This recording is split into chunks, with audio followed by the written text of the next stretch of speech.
Assalamualaikum warahmatullahi wabarakatuh. Waalaikumsalam warahmatullahi wabarakatuh. Alhamdulillah wassalatu wassalamu ala sayyidina Rasulillah sayyidina wa maulana Muhammad ibn Abdullah wa ala alihi wa sahbihi wa mawalah. La haula wa la quwwata illa billah, amma ba'du. Bapak-bapak, ibu-ibu, saudara-saudara kaum muslimin rahimakumullah. Pada pertemuan yang lalu sudah saya jelaskan bahwa hidup selalu berakhir dengan kematian. Apabila datang kematian menimpa seseorang, datanglah kiamat baginya. Itu yang disebut dengan kiamat kecil. Hakikatnya mati adalah perpindahan dari kehidupan di dunia ini menuju kehidupan di alam barzakh. Menunggu kita di alam barzakh sampai datangnya saat kiamat. Entah 10 tahun, entah 100 tahun, entah 1000 tahun, hanya Allah saja yang maha tahu. Adapun orang-orang beriman yang melakukan amal kebajikan dalam kehidupan di dunia ini, masa penantian yang lama di alam barzakh buat mereka sebentar saja. Tetapi bagi orang-orang kafir yang ingkar, yang tidak beriman kepada Allah, yang hidup di dunia cuma menumpuk-numpuk dosa, tentu penantian di alam barzakh akan merupakan waktu yang sangat lama. Bukankah dalam kehidupan kita waktu itu memang relatif? Contoh misalnya, bagi pemuda-pemudi yang sedang duduk asyik memadu cinta, waktu 4-5 jam saja rasanya cuma 4-5 menit. Tenggelam oleh keasikan. Tapi buat orang yang berbaring di rumah sakit, meratap di balik-balik apa itu tembok derita kata lagu, di balik dinding-dinding penjara, sehari bagai seminggu, seminggu rasa sebulan, sebulan boleh jadi rasa setahun. Penantian yang sangat lama. Kapan kiamat itu akan datang? Ini rahasia Allah. Jangankan kita yang orang awam, baginda Nabi sendiri tidak diberitahu oleh Allah kapan kiamat itu akan terjadi. Tetapi sungguh pun demikian, banyak hadis-hadis yang menjelaskan ciri atau tanda-tanda datangnya kiamat. Nah, kalau sudah bicara soal tanda kiamat itu ada 2. Pertama yang disebut alamatus sughra, tanda-tanda kecil. Ini waktunya masih ada tenggang. Ada yang dinamakan alamatul kubra, tanda-tanda besar. Artinya kiamat sudah diambang pintu. Apa tanda-tanda kecil dari datangnya hari kiamat itu? Misalnya kata Nabi, apabila ilmu sudah diangkat oleh Allah. Artinya apabila ulama sudah banyak wafat, minat orang belajar agama berkurang, lalu kebodohan nampak merajalela di mana-mana, zina dikerjakan secara terbuka, minuman-minuman keras jadi kebanggaan. Itu termasuk di antara tanda-tanda kecil terjadinya hari kiamat. Apalagi misalnya iza waladatil ammatu rabbataha, apabila budak sudah melahirkan tuan. Apa maksudnya? Ada yang mentafsirkan apabila anak sudah bisa membudaki orang tuanya. Orang tua yang melahirkan dia, yang membesarkan dia, demi setelah si anak besar jadi orang berpangkat, bertitel, berharta, berkedudukan. Jadilah orang tua itu budaknya. Sehingga sering dibilang kalau orang tua kaya, anak jadi raja. Tapi kalau anak yang kaya, orang tua sering jadi budak. Apalagi munculnya fitnah yang bergelombang, timbul perang antara dua bangsa yang besar, waktu berjalan terasa sangat pendek sekali. Itu merupakan tanda di antara tanda-tanda kiamat. Termasuk di dalamnya sulit membedakan mana laki, mana perempuan. Kan kalau tanda-tanda kayak begini sekarang sudah banyak kita lihat kan. Ulama banyak wafat, penggantinya sulit. Zina dikerjakan berterang-terangan, minuman keras jadi kebanggaan. Banyak anak membudaki orang tuanya, sulit membedakan mana laki, mana perempuan. Kadang-kadang dari belakang kita lihat perempuan bener, begitu kita colek nengok jenggotan.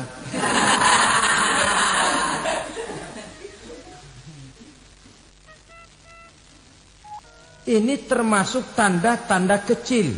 Masih ada tenggang sampai akan terjadinya kiamat itu. Nah, yang dimaksud dengan tanda-tanda besar, ini tanda besar artinya kiamat sudah di ambang pintu. Pertama, matahari terbit dari sebelah barat. Apabila matahari sudah terbit dari arah sebelah barat, tertutuplah sudah pintu taubat. Bersabda Nabi kita, la taqumus sa'atu hatta tatlu'a syamsu min maghribiha. Tidak akan datang hari kiamat sampai matahari terbit dari arah sebelah barat. Fa iza tala'at, manakala matahari telah terbit dari arah sebelah barat, wara'ahan nasu, manusia banyak menyaksikan itu, amanu ajma'un, mereka pun lalu beriman. Yang tadinya kafir, yang tadinya ingkar, yang tadinya membangkang, setelah melihat matahari terbit dari sebelah barat, buru-buru beriman, berlomba-lomba mengucap dua kalimat syahadat. Tapi apa yang terjadi? Kata Nabi, wadzalika hina la yanfa'u nafsan imanuha lam takun amanat min qabl. Hari itu adalah hari yang iman sudah tidak berguna lagi bagi seseorang apabila sebelumnya memang dia tidak pernah beriman. Au kasabat fi imaniha khaira, atau beriman tetapi tidak pernah melakukan kebajikan di dalam keimanannya itu. Hari yang sudah kasib, hari yang sudah terlambat, beriman tidak akan ada gunanya lagi. Ini pelajaran buat kita. Sebelum sang surya terbit dari sebelah barat, sebelum nafas sampai di tenggorokan, artinya pintu taubat masih terbuka. Kalau dua hal itu sudah terwujud, nafas sudah sampai di kerongkongan, atau matahari sudah terbit dari arah sebelah barat, tertutuplah sudah pintu taubat. Tak ada lagi gunanya pangkat, jabatan, harta, bahkan beriman pun dalam suasana macam itu. Too late, kata orang Kulon. Sudah terlambat. Matahari terbit dari arah sebelah barat. Itu tanda besar, artinya kiamat sudah di ambang pintu. Lalu apalagi tanda besar? Munculnya Dajjal. Dajjal artinya pendusta-pendusta yang menyesatkan manusia. Ada dua macam Dajjal, saudara. Ada Dajjal kecil. Ini Dajjal kelas teri. Kalau ini sejak zaman Rasulullah sudah ada itu. Tiap zaman ada. Di zaman Rasulullah misalnya ada yang bernama Aswad al-Unsi dari Yaman. Ada yang namanya Musailamah Al-Kazzab dari Yamamah. Ada yang namanya Ibnu Sayyad dari Madinah. Ini dajjal-dajjal di zaman Rasul. Musailamatul Kazzab memproklamirkan diri jadi nabi dia. Di zaman Rasul masih hidup. Ini dajjal zaman Nabi. Di zaman sahabat muncul dajjal-dajjal. Di zaman kita sekarang ini dajjal-dajjal pun gentayangan. Dajjal-dajjal kelas teri. Kerjanya mendustakan manusia, menyesatkan manusia, memalingkan manusia dari jalan yang benar dan diridhoi oleh Allah Subhanahu wa taala. Adapun yang merupakan tanda besar dari datangnya kiamat, dajjal-dajjal kelas kakap. Pembohong-pembohong besar yang menyesatkan masyarakat manusia berpaling dari jalan Allah mengikuti jalan mereka.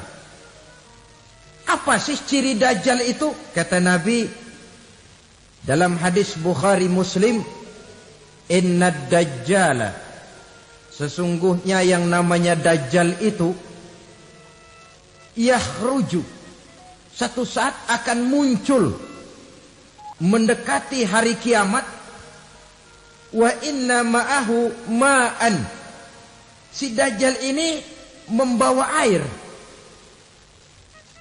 Wa naran, dan juga membawa api. Dua simbol. Di tangan yang satu dia bawa air, di tangan yang satu dia bawa api. Wa ammal ladzi yarahu an-nasu ma'an fanarun. Adapun yang orang banyak lihat air, hakikatnya adalah api. Yang dilihat api, hakikatnya adalah air. Oleh sebab itu, kalau api yang ditawarkan, ambillah air. Kalau air yang ditawarkan, pilihlah api. Maksudnya apa ini? Ini bahasa simbol, saudara-saudara. Dajjal bicaranya seolah-olah untuk kepentingan manusia. Menawarkan surga. Surga yang dia tawarkan hakikatnya neraka. Hai manusia, kalau kau mau bahagia, jangan dekat-dekat dengan agama. Solat itu tidak efektif dan efisien, tidak produktif dari segi ekonomi itu. Menghadiri majelis taklim cuma buang-buang waktu. Tahajud, tasbih, tahlil, baca Quran, apa itu? Pekerjaan mubazir saja. Hidup ini cuma sekali, masa yang cuma sekali, manfaatkan dengan sebaik-baiknya. Mumpung, dibawanya sifat mumpung tetapi dalam pengertian yang sangat negatif. Bicaranya seolah-olah untuk kepentingan manusia, tetapi sebenarnya menjerumuskan manusia. Menawarkan air, tapi sebenarnya api. Menawarkan api, tapi hakikatnya air. Buat apa kamu sholat? Buat apa kamu bayar zakat? Buat apa kamu puasa? Surga yang dicanangkan dajjal, hakikatnya neraka. Neraka yang digambarkan dajjal, pada dasarnya adalah surga. Jadi memutarbalikkan fakta itu kerjaan dajjal. Yang hak jadi batil, yang batil dibilang hak, yang benar jadi salah, yang salah malah jadi benar. Tuntunan disuruh jadi tontonan, tontonan malah menjadi tuntunan. Itu pekerjaan dajjal profesinya. Zamannya Nabi Adam, dajjalnya kan iblis. Betul? Betul. Apa sih rayuan iblis itu? Allah setelah menciptakan Nabi Adam kan bilang, Adam, kau dan istrimu Hawa tinggal di surga ini. Seluruh fasilitas yang ada di surga persilahkan kau nikmati. Satu yang tidak boleh, jangan coba-coba dekati pohon khuldi. Dekat saja jangan, apalagi sampai memetiknya. Datang dajjal yang namanya iblis ini. Adam, kamu tahu nggak kenapa tidak boleh makan buah khuldi? Ya nggak tahu, pokoknya saya dilarang. Bodoh kamu Dam. Khuldun artinya kekal. Kalau kamu makan itu buah, kau akan kekal di surga buat selamanya. Allah tidak kepengen, maka dilarang kamu makan buah khuldi. Kalau kau ingin kekal di surga Adam, makan saja. Saya bicara begini ini untuk kepentingan kamu Adam. Ini kan ciri-ciri Dajjal. Bicaranya sih seolah-olah untuk kepentingan Nabi Adam, hakikat sebenarnya menjerumuskan Nabi Adam supaya ingkar dan melanggar larangan dari Allah Subhanahu wa ta'ala. Jadi setelah muncul Dajjal, timbul kekacauan-kekacauan di masyarakat. Banyak yang terpengaruh, terpedaya dan terpesona. Termasuk mereka yang memproklamirkan diri jadi nabi. Mereka yang memproklamirkan diri jadi rasul di zaman sesudah Rasulullah wafat. Itu adalah Dajjal-Dajjal. Maka saya ingatkan, kalau di zaman kita sekarang ini ada orang ngaku jadi nabi, ada orang ngaku jadi rasul, biar bahasa Arabnya kental, Quran hafal, hadis ribuan hadis hafal, biar pakai serban sampai menyengser ke tanah, bahasa Arabnya fasih, tapi dia mengaku jadi nabi, jadi rasul, kita umat Islam wajib tidak percaya. Wajib untuk tidak percaya. Itulah Dajjal-Dajjal zaman kita sekarang ini. Tidak mustahil mereka datang mempengaruhi orang awam supaya berpaling dari Rasulullah, mengikuti mereka. Nah, di akhir zaman nanti, mendekati hari kiamat, Dajjal ini muncul. Dajjal kelas kakap, menyesatkan masyarakat manusia untuk berpaling dari Islam, mengikuti seruan mereka. Apalagi di antara datangnya kiamat itu, tanda yang besar itu, turunnya Nabiullah Isa Al-Masih, putra Maryam. Menurut berbagai hadis yang sahih, Nabi Isa Al-Masih nanti akan turun lagi. Tidak membawa risalah yang baru, tapi meluruskan risalah Islam ini yang telah banyak ditinggalkan oleh masyarakat. Bahkan ada hadis menjelaskan beliau akan membunuh Nabi, mematahkan kayu-kayu salib, lalu melaksanakan haji dan umrah mengikuti syariat Nabi Muhammad, bukan membawa agama baru. Menjadi semacam mujaddid, reformer, menyelamatkan manusia dari bisikan Dajjal. Bahkan ada riwayat yang menjelaskan bahwa Nabi Isa berhasil mengalahkan Dajjal, mengembalikan masyarakat manusia kembali kepada ajaran Islam yang datang dari Allah, dibawa oleh Rasulullah Sallallahu Alaihi Wasallam. Dengan kata lain, turunnya Nabi Isa bukan sebagai Nabi dan Rasul baru, tetapi mengikuti syariat Nabi kita Muhammad Sallallahu Alaihi Wasallam. Saudara hadirin, ibu-ibu hadirat yang saya hormati. Kemudian apalagi di antara tanda-tanda besar akan datangnya kiamat itu? Keluarnya asap atau awan. Kata Nabi, inna min asratis sa'ah dukhanan yamla'u ma bainal masyriqi wal maghrib. Di antara tanda-tanda kiamat, munculnya awan antara langit dan bumi. Ini pun diperkuat dalam surah Ad-Dukhan ayat 10. Fartaqib yauma ta'tis sama' bidukhanin mubin fayughshan nas hadza azabun alim. Bagi orang-orang yang beriman, mereka biasa-biasa saja. Tapi bagi orang kufur, datangnya asap dan awan ini merupakan azab yang kelewat pedih. Barangkali sedikit mendekati gambaran tentang azab yang pedih ini, saya ingatkan alam pikiran kita kepada peristiwa yang belum lama terjadi. Pernah dengar berita bocornya reaktor nuklir di Chernobyl, Uni Soviet? Pernah dengar? Nah, bocornya reaktor nuklir di Chernobyl yang mengakibatkan ratusan bahkan sangat mungkin ribuan nyawa. Cuma satu reaktor. Bagaimana kalau seluruh cadangan nuklir yang dimiliki oleh para negara adikuasa ini diledakkan? Bahkan yang konon menurut catatan cadangan nuklir yang dimiliki bersama oleh Amerika dan Rusia sekarang ini sudah sanggup memusnahkan 6 miliar manusia. 1,5 kali lebih banyak dari jumlah manusia yang nongkrong di permukaan bumi ini. Saudara-saudara hadirin yang saya hormati,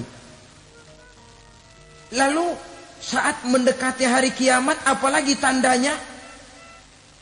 Setelah Nabi Isa wafat, pada saat turunnya yang kedua kali, lalu Allah meniupkan angin sejuk. Semua orang-orang beriman, orang-orang baik wafat. Sehingga penghuni bumi ini cuma tinggal lagi terdiri dari orang-orang kafir. Tidak ada lagi di bumi ini yang bisa mengucapkan Allah. Sehingga dalam hadis qudsi itu ada keterangan, Innallaha azza wa jalla yaqulu li Israfil. Allah pernah pesan kepada malaikat Israfil. Kata Allah, Israfil, Iza sami'ta qailan yaqul Allah, Allah, fa akhirin nafah 40 sanatan ikraman liqailiha. Hai Israfil, apabila kau dengar di permukaan bumi masih banyak orang yang mengucapkan Allah, Allah, maka tunda sangkakala kiamat itu 40 tahun. Untuk apa? Ikraman liqailiha, menghormati orang yang mengucapkan Allah, Allah itu. Wah, jadi karena sekarang masih banyak yang mengucapkan Allah, besar hatilah kita, masih jauh kiamat itu. Tapi jangan lupa, kiamat pribadi, kiamat kecil, itu yang gak kita sangka-sangka. Ajal datang mencabut nyawa, itu kiamat pribadi. Dan itu yang pasti kita hadapi. Dan itu yang membuat kita tidak boleh bersikap main-main di dalam kehidupan sekarang ini. Saudara hadirin yang saya hormati, tidak ada lagi orang-orang muslim. Seluruh penduduk dunia ini kafir. Lalu terciptalah struktur sosial yang berlandaskan prinsip hidup semau gue. Bakal terjadilah prinsip di mana yang kaya menyantap yang miskin, yang kuat menindas yang lemah. Hidup sudah bagaikan di rimba belantara. Berlaku hukum rimba. Siapa yang kuat dia yang menang. Siapa yang lemah menjadi mangsa. Timbul kekacauan. Maksiat merajalela. Munkarat menjadi-jadi. Sehingga isi bumi ini penuh dengan segala macam perbuatan dosa. Tidak ada perlunya lagi alam diperpanjang temponya. Datang saat yang sudah dijanjikan oleh Allah Azza wa Jalla, maka terjadilah yang disebut kiamat kubra, kiamat besar, kiamat ancur-ancuran. Bagaimana kejadian ini dimulai?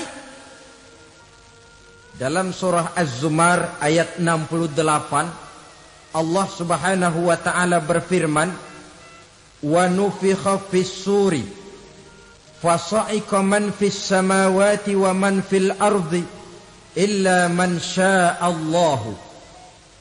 Maka manakala ditiuplah sangkakala, terkejutlah seluruh yang ada di langit dan seluruh yang ada di bumi. Bila saat kiamat datang, Allah perintah malaikat Israfil, Israfil, tiup sangkakalamu. Ditiuplah sangkakala oleh malaikat Israfil. Yang akibat daripada tiupan itu, seluruh yang ada di langit, seluruh yang ada di permukaan bumi terkejut. Yang ada di langit siapa? Malaikat kan. Bayangin aja kalau malaikat kaget, apalagi kita. Terkejut seluruh makhluk yang ada di bumi, yang ada di langit mendengar suara sangkakala itu. Bunyinya tidak sanggup kita bayangkan dahsyatnya. Ledakan nuklir, ledakan neutron, belum apa-apa ketimbang bunyi sangkakala malaikat Israfil ini. Nah, lalu mendengar bunyi sangkakala ini, Gemparlah makhluk, kacaulah alam. Bumi gempa, planet-planet bertabrakan, gunung meletus, air laut tumpah ke darat, angin topan bertiup, halilintar menyambar. Lalu semua yang bernama hidup mati total. Mati bareng tanpa persiapan. La haula wala quwata illa billah.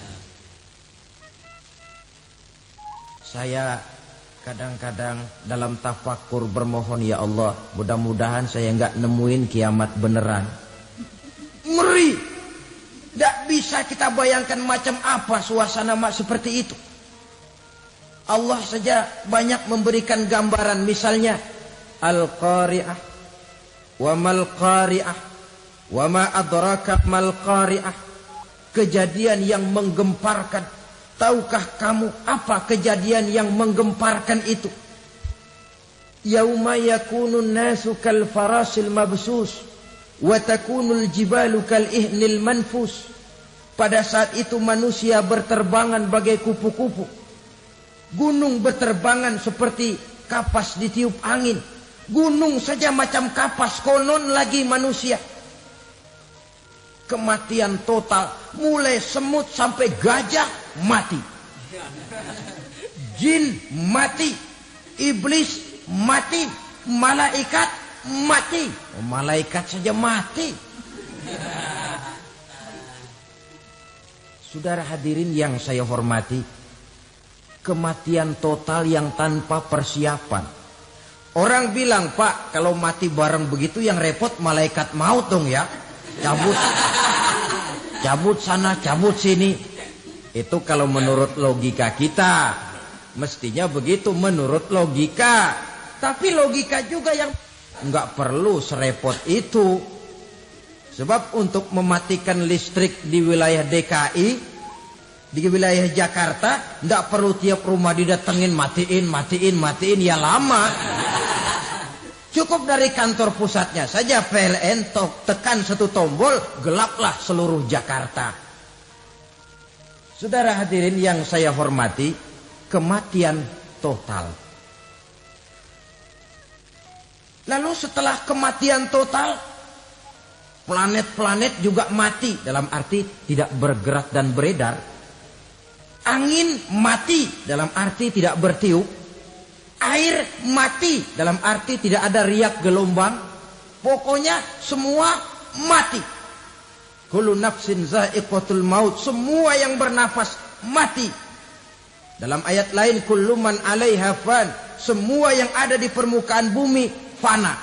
Yang kekal cuma Allah Subhanahu wa ta'ala. Yang paling belakang mati, malaikat maut dan malaikat Israfil. Tapi mati juga sesuai dengan janji Allah. 10 lamanya. Tidak dijelaskan oleh Abi Hurairah 40 jam, apa 40 hari, apa 40 tahun. Hadis-hadis cuma menyebutkan 40 saja. Sunyi alam. Yang tinggal cuma Allah saja lagi. Ketika itu Allah berseru-seru, katanya, limanil mulkul yauma. Siapa para penguasa hari ini? Mana itu raja-raja dan penguasa yang dulu mengaku jadi Tuhan? Fir'aun. Mana Fir'aun sekarang? Yang dulu jadi raja, merasa berhasil, sombong, lalu tidak mau turun-turun dari kekuasaannya, sampai kepada puncak kekurang ajarannya mengangkat diri jadi Tuhan. Mana itu Fir'aun? Namrus. Mana sekarang Namrus? La ilaha illa ana. Ternyata tidak ada Tuhan lain selain daripada aku, kata Allah. Proses kemudian, saudara-saudara, turunlah hujan dari langit. 40 lamanya hujan itu. Tidak jelas juga 40 jam apa 40 hari. Setelah air turun membasahi, datanglah tiupan sangkakala yang kedua.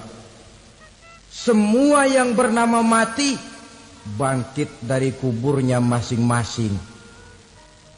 Ini yang disebut Yaumul Ba'thi, hari kebangkitan. Allahu Akbar. Pada saat kita bangkit dari kubur kita masing-masing, kumpul di padang mahsyar namanya. Bayangin aja, saya sendiri nggak sanggup bayangin. Manusia sejak zaman Adam sampai zaman kiamat kumpul bareng di tempat sama. Berapa banyaknya itu?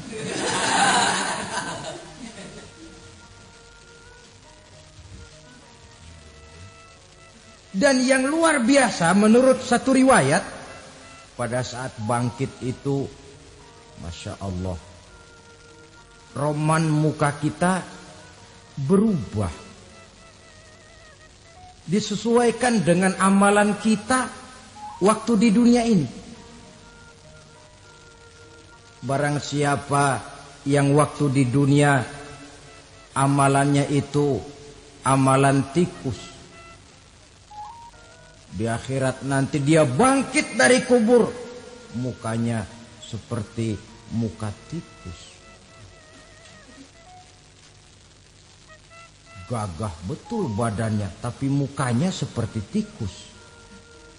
Kenapa? Amalannya waktu di dunia seperti amalan tikus.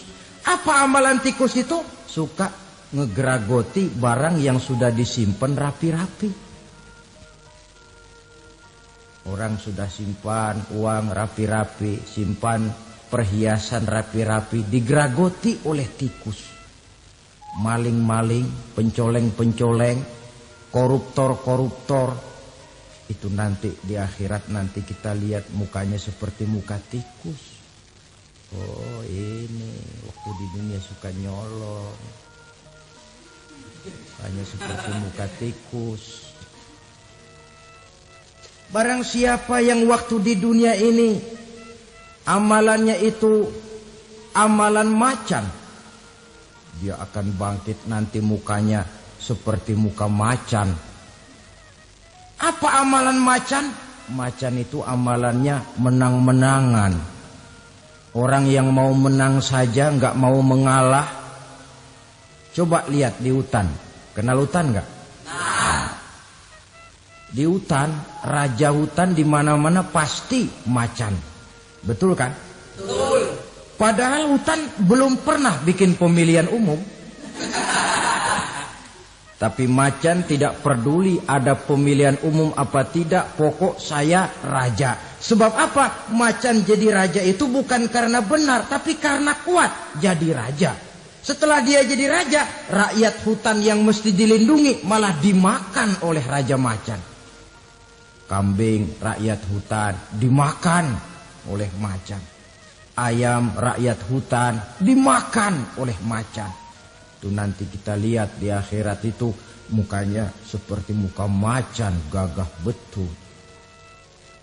Lalu barang siapa yang di dunia ini amalannya itu seperti amalan anjing, nanti dia punya muka seperti muka anjing. Apa amalan anjing?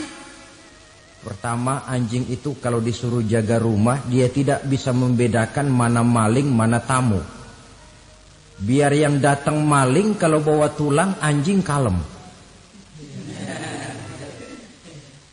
Yang kedua, anjing itu akan setia kepada siapa saja yang memberinya roti.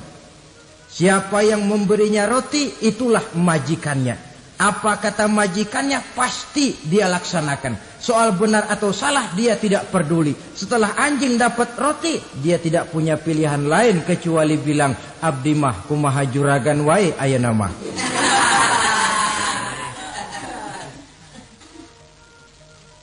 Saudara hadirin yang saya hormati,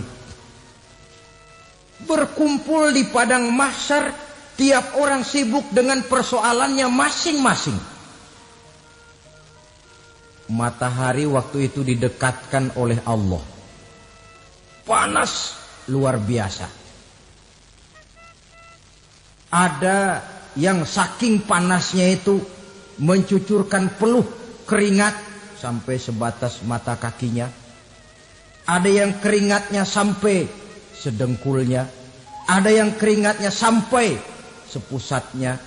Ada yang keringatnya mengalir sampai sebahunya. Ada yang kelelap oleh keringatnya sendiri.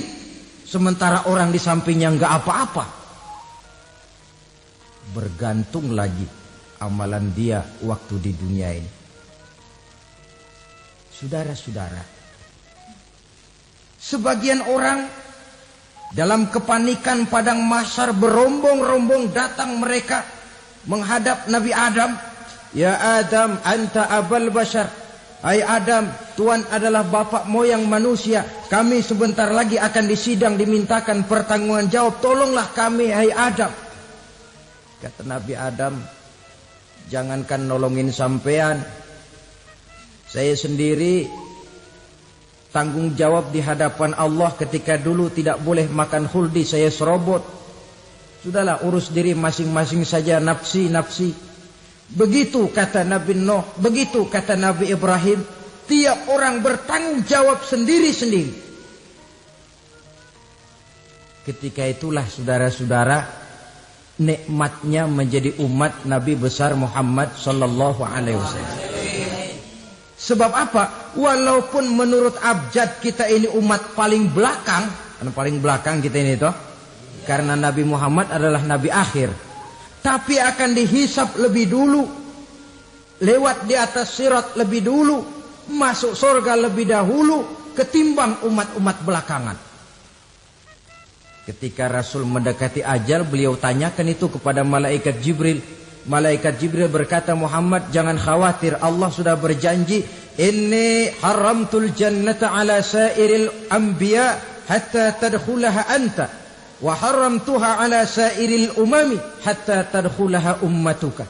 Surga aku haramkan buat seluruh nabi kecuali kalau engkau Muhammad sudah masuk ke dalamnya. Dan surga aku haramkan buat seluruh umat kecuali kalau umatmu Muhammad sudah masuk ke dalamnya. Logikanya, walaupun menurut abjad kita umat paling belakang, bakal dihisab paling dulu, lewat di atas sirat paling dulu, masuk surga paling dulu, kalau mampir ke neraka juga paling dulu. Ya resiko. Jangan mau enaknya aja paling dulu. Saudara hadirin yang saya hormati, setelah masa kebangkitan itu jangan dikira begitu bangkit langsung diperiksa. Masih menunggu menanti ribuan tahun perhitungan padang mahsyar untuk sampai kepada proses yang disebut yaumul hisab, hari perhitungan. Seorang demi seorang bakal dipanggil. Bayangkan saja, kita se-RT saja di absen, kadang-kadang perlu waktu lama. Ini manusia sejak zaman Nabi Adam sampai datang hari kiamat, satu demi satu disidang di hadapan Qadhi Rabbul Jalil. Status sosial copot sudah waktu itu. Yang pernah jadi hartawan di situ tidak lagi kelihatan kehartawanannya. Yang pernah jadi jenderal tidak lagi dipanggil jenderalnya. Yang ustadz tidak lagi dipanggil al-mukarramnya. Seluruh status sosial selesai. Dipanggillah kita seorang demi seorang menghadap Qadhi Rabbul Jalil. Bagaimana proses penghisaban itu? Pertama, proses tanya jawab. Di antaranya ada hadis menyatakan, lan tazula qadama 'abdin yaumal qiyamah hatta yus'ala an arba'i khisalin. Besok di hari kiamat tidak akan bergeser telapak kaki seorang hamba sampai dia ditanya lebih dulu tentang 4 persoalan. Tentang ilmunya. Kemana ilmu itu diamalkan? Tentang umurnya. Di mana umur itu dihabiskan? Tentang masa mudanya. Kemana masa muda itu dipakai? tentang hartanya, dari mana harta itu didapat dan kemana harta itu dibelanjakan. Ini termasuk proses tanya jawab. Jadi kalau istilah pengadilan dunia, nama Fulan bin Fulan. Kamu waktu di dunia diberikan umur panjang untuk apa? Pernah mengalami masa muda, kemana kau habiskan masa remajamu? Kau diamanahkan ilmu, dengan apa ilmumu kau amalkan? Kau diberikan harta, dari mana harta kau dapat, kemana kau belanjakan? Tak seorang pun yang bisa mungkir. Sebab apa? Dikala itu yang menjadi saksi bukan orang. Yang menjadi saksi adalah seluruh anggota badan kita. Tangan bicara, kaki jadi saksi terhadap seluruh amalan yang pernah kita kerjakan pada saat kehidupan di alam dunia ini. Selesai proses tanya jawab, lalu diperlihatkan buku catatan kita waktu hidup di dunia ini. Jangan lupa Allah itu menyiapkan 2 superkomputer kepada kita.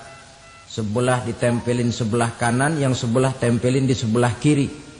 Komputer itu namanya Raqib dan Atid. 2 malaikat yang apabila baik kita lakukan, refleks saja akan menulis kebajikan kita.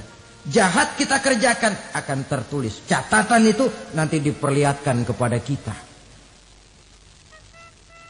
Waduh, alangkah malunya pada saat diperlihatkan catatan kita, buku rapot kita merah melulu.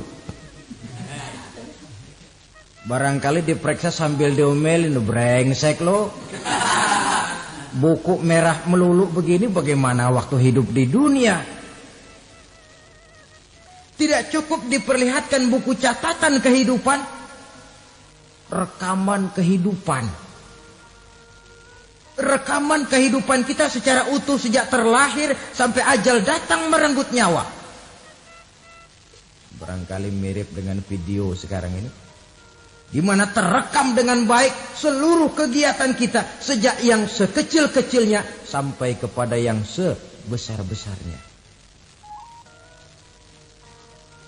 Untuk kemudian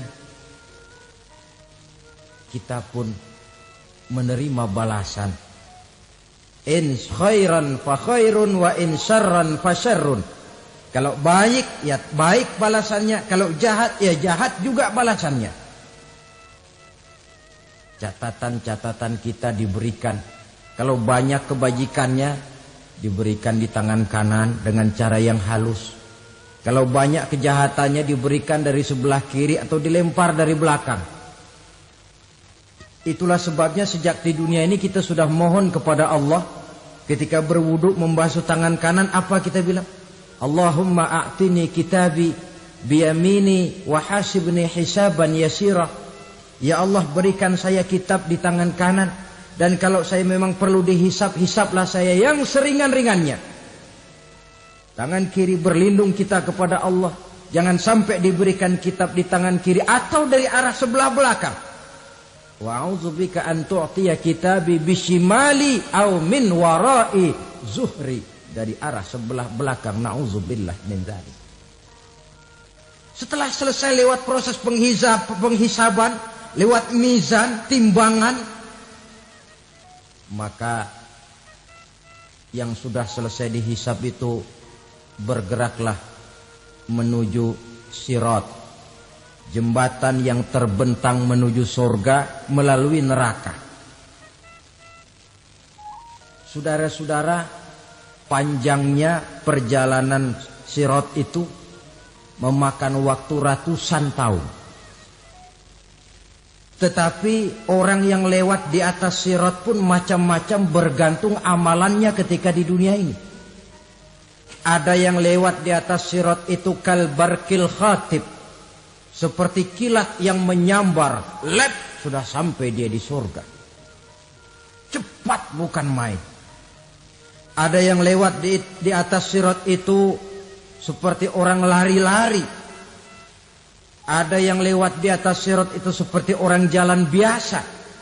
Ada yang sambil merangkak, ada yang sambil ngesor, ada yang sambil gelayutan, ada yang selamat sampai ke ujung ke surga, ada yang tergelincir jatuh masuk ke dalam neraka, bergantung amalannya dalam kehidupan di dunia sekarang ini. Tiap kita akan melewati yang namanya sirat ini. Saudara-saudara kaum muslimin yang saya hormati, dengan demikian mereka yang selamat melalui sirat sampai ke terminal akhir surga, mereka yang ketika dihisab ternyata banyak kejahatannya daripada kebaikannya, mereka singgah di dalam neraka. Nah, adapun orang-orang yang beriman menurut ayat Quran dan hadis Nabi itu nanti ada bermacam-macam. Ada orang beriman itu yang dimasukkan surga. Ada orang beriman itu yang dimasukkan ke dalam surga. Ada orang beriman itu yang disebut penduduk surga. Kenapa lain-lain, Pak? Karena waktu di dunia amalannya juga lain-lain. Ada orang beriman yang masuk surga. Ini paling murah tiketnya. Mau masuk surga? Kata Nabi begini, ma min abdin qala la ilaha illallah thumma mata ala dhalik illa dakhalal jannah. Kalau seorang hamba sudah mengucap 2 kalimat syahadat, dia yakin dengan kebenaran kalimat itu sampai matinya, orang itu akan masuk surga. Abi Dzar yang waktu itu diajak bicara heran, ya Rasul kok gampang betul? Iya. Walaupun orang itu mencuri, iya. Walaupun orang itu berzina, iya. Biar dia mencuri, biar dia berzina, kalau dia sudah mengucap 2 kalimat syahadat, dia yakin dengan kebenaran kalimat itu sampai matinya, itu orang akan masuk surga. Jadi masuk surga cukup 2 kalimat syahadat, yakin sampai mati, masuk surga. Itu perkara masuk. Tapi kalau pertanyaannya diterusin, masuknya kapan, Pak? Nah, ini lain lagi urusannya. Sebab ada yang masuknya itu langsung, ada yang mampir dulu. Di sana tempat cuma 2, kalau tidak surga, neraka. Mau ke surga tapi mampir dulu, yang mampirnya jelas di neraka. Kenapa? Dalam hadis qudsi ada riwayat, nanti itu di akhirat, setelah Allah selesai mengatur penduduk surga masuk surga, yang neraka masuk neraka, Allah berkata kepada malaikat Malik, malaikat Malik, labaik ya Allah. Itu bajingan-bajingan tengik, manusia-manusia durjana yang waktu di dunia tidak mau sujud, jauh dari ulama, gemar melakukan yang munkarat dan maksiat, hidup di tengah masyarakat selalu jadi bibit keonaran, kufur, sudah masuk neraka semua. Sudah ya Allah. Nah, kalau sudah, coba sekarang kamu masuk, Malik. Saya, iya, masuk neraka. Mau apa ya Allah? Kata Allah, akhriju minan nar man kana fi qalbihi misqala habatin min khardalin min iman. Kau masuk neraka, cari di dalam neraka orang-orang yang ada imannya walaupun kecil sebesar biji zarah, angkat mereka keluar. Masuk malaikat Malik ke neraka, cari orang yang ada imannya, korek-korek. Ya repot, udah pada gosong. Yang ada imannya diangkat ke atas, yang ada imannya diangkat ke atas. Lalu dimandikan di Nahrul Hayat, namanya sungai kehidupan di akhirat nanti. Cakep lagi rupanya, bersih lagi wajahnya, apel di hadapan Allah. Kata Allah, bagaimana mas? Kapok enggak sampean? Kapok ya Allah. Nah, kalau kapok, idhab fadkhulil jannah, pergi masuk surga sana. Berangkat mereka ke surga. ketemu sama temen-temennya yang udah sampai lebih dulu, yang nggak pakai mampir lagi. Terjadi dialog. Kata teman-temannya yang udah pada nyampe duluan, Mas, iya, emang baru sampai? Oh, saya baru sampai. Memang mampir di mana dulu, Mas? Kita sudah lama sampai di surga. Saudara buka surah Al-Muddatsir ayat 34-35. Ma salakakum fis saqar? Kenapa kamu mampir di neraka Saqar? Qalu lam naku minal musallin. Mereka menjawab, kami mampir di neraka Saqar, Mas, gara-gara dulunya kami waktu di dunia tidak pernah sholat. Tidak pernah sholat? Tidak pernah. Kan rumahnya dekat masjid. Cuma dekat doang, Mas. Sholat mah enggak saya. Enggak pernah ngasih makan fakir miskin. Enggak pernah hadir di majelis taklim. Pendeknya enggak pernah melakukan kebajikan. Maka saya pun mampir di neraka Saqar. Untung betul saya punya iman, Mas, sedikit. Waktu hidup di dunia dulu saya pernah mengucap 2 kalimat syahadat. Sekali-kalinya waktu mau kawin. Masya Allah. Untung saja kawin. Kalau nggak kawin polos.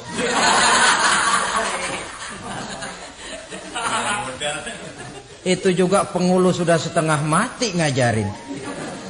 Asyhadu alla, asyaduaan, asyaduaan.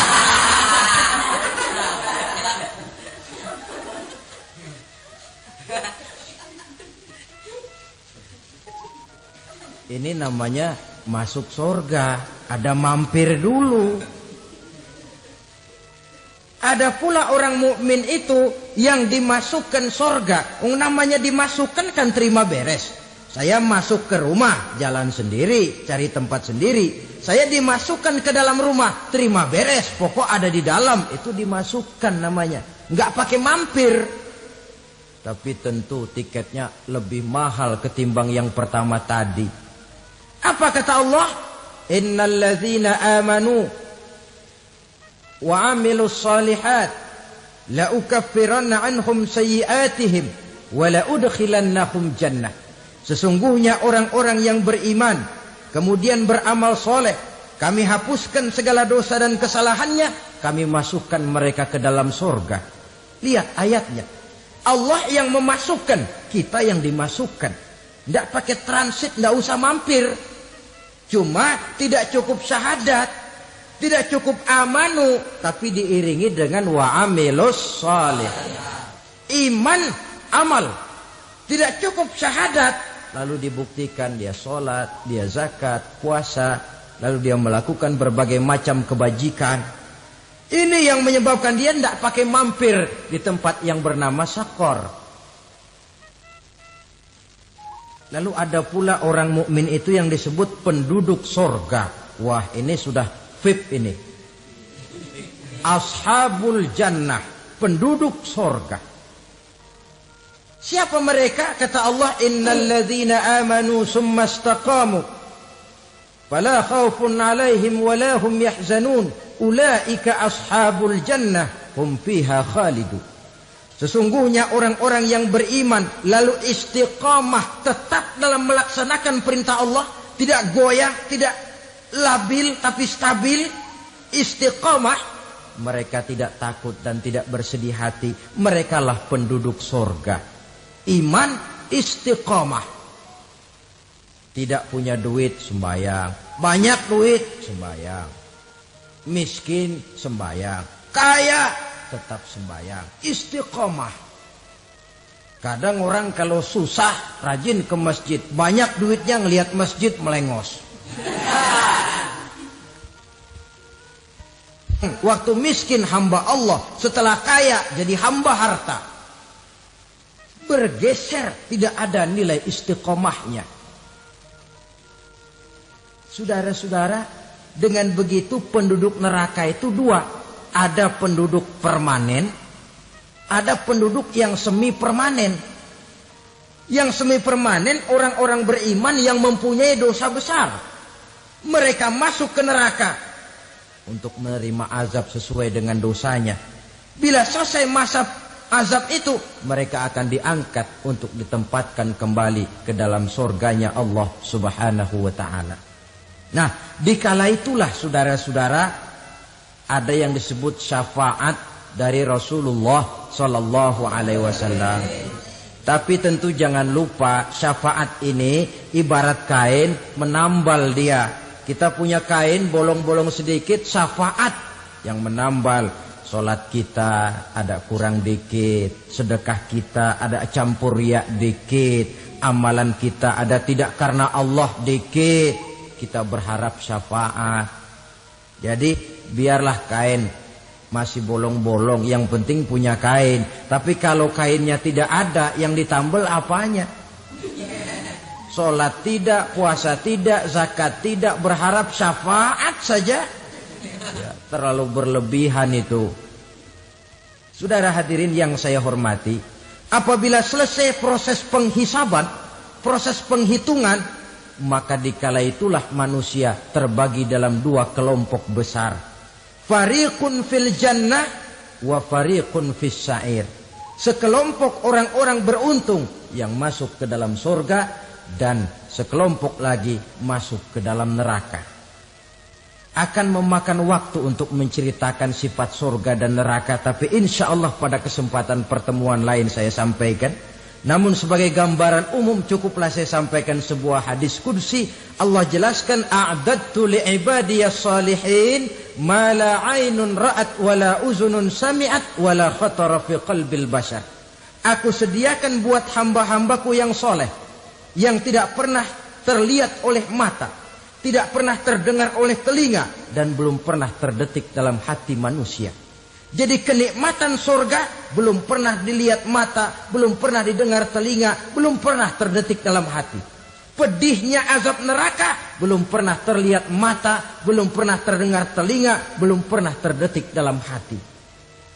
Saudara hadirin yang saya hormati, oleh karena itu sebagai uraian akhir daripada kiamat ini, marilah sama-sama kita memanfaatkan hidup dengan sebaik-baiknya, supaya jangan timbul penyesalan di hari kemudian nanti.